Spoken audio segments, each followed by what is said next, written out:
Discerning Hearts presents In Search of the Still Point with Dr. Regis Martin. In this episode, Dr. Martin reflects on She Leads You to Her Son.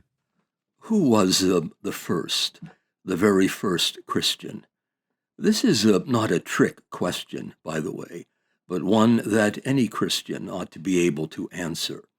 Not even professors of theology, armed with advanced degrees, are exempt. Give up? Mary, the Mother of God. She who, having first conceived God in her heart, went on to conceive him in her womb. And then, not wasting a minute, she carried him to others, beginning with her cousin Elizabeth, whose own unborn son became the unexpected beneficiary of an entirely unforeseen encounter with the living God. And while such a sunburst was the result of an outwardly ordinary visit between two cousins, the impact of the event reaches deep down into the most hidden regions of divine grace, causing her own child to leap before the mystery of the sheer uncreated God himself, who, strange to say, has now become a fellow fetus. This amazing moment was nicely captured by St. Ambrose. The woman recognized the woman's arrival, he observed, the child, that of the child. In other words, Annunciation is to be followed by visitation, whether it is an exercise in devotion or discipleship.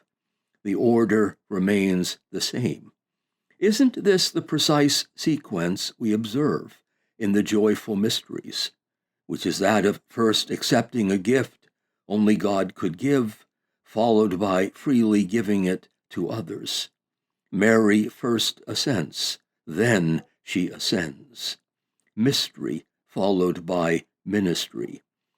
The whole sweep and splendor of theology radiate out from this still point of the turning world. A devouring fire, Hans Urs von Balthasar has called it, burning in the dark night of adoration and obedience, whose abysses it illuminates. Not for a single moment, therefore, may theology forget, neither its source in the one nor its finality in the other. The roots of theological reflection reach very deep down, touching the very source, he tells us, from which all its nourishment is drawn. Adoration, in which we see in faith the heavens opened, and obedience in living, which frees us to understand its truth. What is required, then, is the worship of the one, followed by the work of the other. These are the two bookends between which everything in the Christian life moves, in its steady, rhythmic way through time into eternity, from history to heaven. It is the whole connection, testified to by the saints, between an adoring gaze upon the face of God and the constant and tireless search for others who have yet to glimpse the light. Thus it is necessary that we first savor this love in the adoring gaze of the Beloved, before whom we kneel in quiet contemplation. Then we set out to share it with those we are drawn to in the work of the apostolate. You cannot give what you haven't got.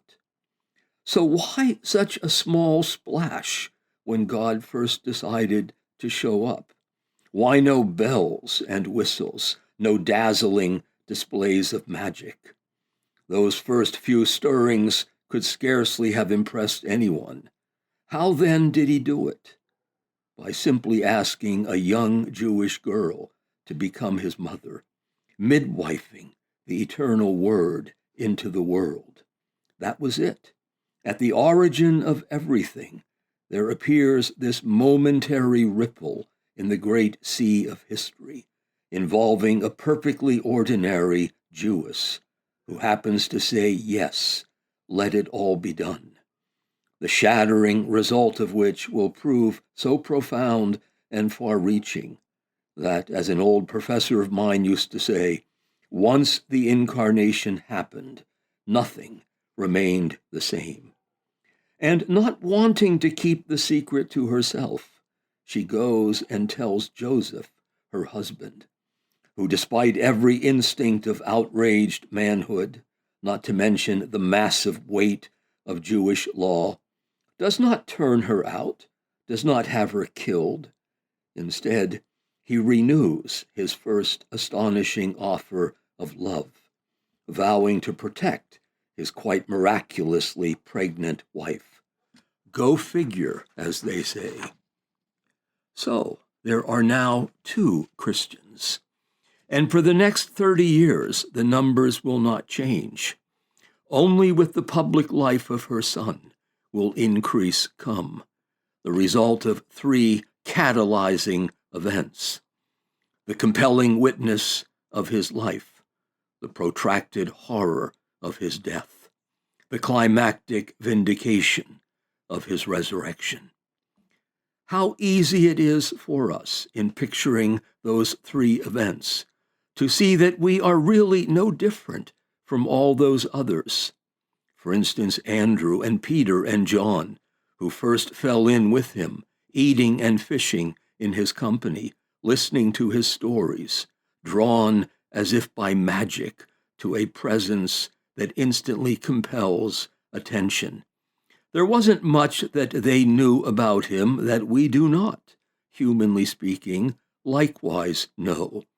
Like them, we too have reached a certain point, a threshold in the relationship we have with Christ, when it becomes absolutely, commandingly clear that if we refuse to follow in his footsteps, disdaining the company of Mary's Son, the God who freely became one of us, then surely we consign ourselves to a life everlastingly without hope or joy or salvation. Why not say yes, then, allowing Mary to show us the way? Thanks for listening. This is Regis Martin, in search of the still point. You've been listening to Dr. Regis Martin, in search of the still point.